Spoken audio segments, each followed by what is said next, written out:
अब रुख करेंगे शकरगढ़ करतारपुर का, जहां सिख मजहब के रूहानी पेशवा बाबा गुरु नानक देव जी की 565वीं जन्मदिन की तकरीबात का दूसरा रोज़ है।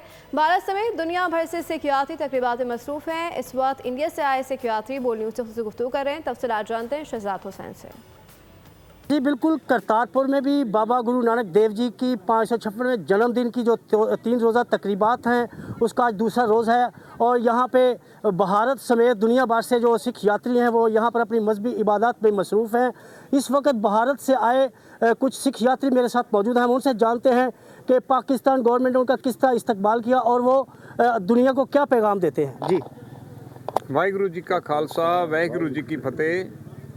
संगत जी 2001 ਤੋਂ ਮੈਂ ਹਰ ਸਾਲ ਇੱਥੇ ਆਉਣਾ। ਮੈਂ ਪ੍ਰੀਤਮ ਸਿੰਘ ਬੜਵਰ ਇੱਥੋਂ ਅਸੀਂ ਸ਼ੇਖੂਪੁਰੇ ਤੋਂ ਗਏ ਸੀ 47 ਚ। ਇਹ ਸਾਡੀ ਅਸੀਂ ਆਪਣੀ ਧਰਤੀ ਨੂੰ ਪ੍ਰਣਾਮ ਕਰਨ ਆਉਨੇ ਆ। ਸਾਨੂੰ ਇਦਾਂ ਲੱਗਦਾ ਕਿ ਅਸੀਂ ਦੂਜੇ ਦੇਸ਼ ਚ ਆਏ ਆ, ਪਰ ਨਹੀਂ, ਇੱਥੇ ਸਾਨੂੰ ਭੈਣਾਂ ਭਰਾਵਾਂ ਵਾਲਾ ਪਿਆਰ ਮਿਲਦਾ ਹੈ। ਸਾਡਾ ਬਹੁਤ ਸਵਾਗਤ ਕੀਤਾ ਜਾਂਦਾ ਹੈ, ਸਾਡਾ ਬਹੁਤ ਇੱਜ਼ਤ ਮਾਣ ਕੀਤਾ ਜਾਂਦਾ ਹੈ। ਸਾਡੇ ਖਾਣ ਪੀਣ ਦਾ, ਸਾਡੇ ਰਹਿਣ ਦਾ ਇੰਨਾ VIP ਪ੍ਰਬੰਧ ਕੀਤਾ ਜਾਂਦਾ ਹੈ ਕਿ ਅਸੀਂ ਇਹਨਾਂ ਦੇ ਹੀ ਨਹੀਂ ਸਕਦੇ, ਦੇਣਦਾਰ ਹਾਂ।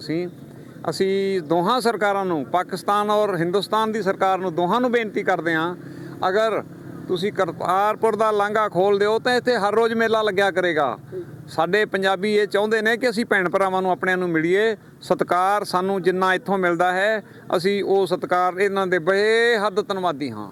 वाहिगुरु जी का खालसा। जी बिल्कुल, आपने भारत की तरफ से आए सिख यात्रियों की बात सुनी। उनका कहना यही है कि हम गवर्नमेंट ऑफ भारत और पाकिस्तान दोनों हुकूमतों से अपील करते हैं कि वो ये जो करतारपुर वाला कॉरिडोर है ये खोला जाए, ताकि यहाँ पर रोज़ाना की बुनियाद पर भारत की तरफ से सिख यात्री आ सके और यहाँ पर दर्शन कर सके, माथा टेक सके और अपने सिख भाइयों से मुलाकात कर सके। जी सब्सक्राइब करें और बेल दबाएं ताकि कोई खबर रह न जाए।